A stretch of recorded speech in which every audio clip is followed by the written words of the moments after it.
Are you a confident woman? Partially yes, partially no. I'm not sure. I think I was about 15 or 16 years old, and this was in my Bharatnatyam class.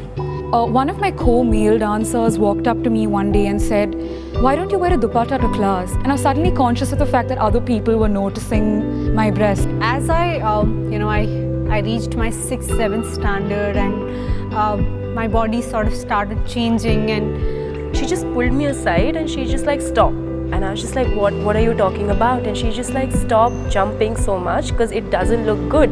I remember coming down from the stage and people calling me bouncy, calling me names like jiggly. After that, I don't know, things weren't the same for me. I was really conscious about like my breasts. I always double check what I'm wearing. I think the idea of covering up when I left home became such a big part of my identity. I always carried a dupatta or a shrug everywhere I went, and I have one even today.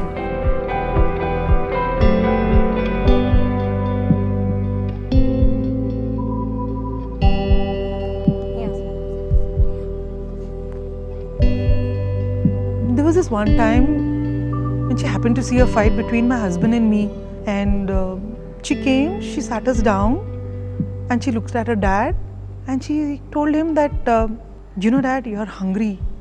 You eat something, you're going to see the situation in a different way. You know, I was left wondering at that time whether she's the adult or us. There was this boy in her class who used to bully all the girls. That really bothered her, you know. She got all the girls of her class together, and these girls, they overpowered the boy. I'm like, that's the woman she is. Shai and Renali, are you talking about the same girl? This is what her teacher in prep school told me. You should see her, she said, you know, she's out there in the front even before the music starts. She was so full of life and she was such a go-getter. She always knew her mind, and what she thought was right, she would always do that. If I grew up to be even half the woman that she is today, I'll consider it an achievement.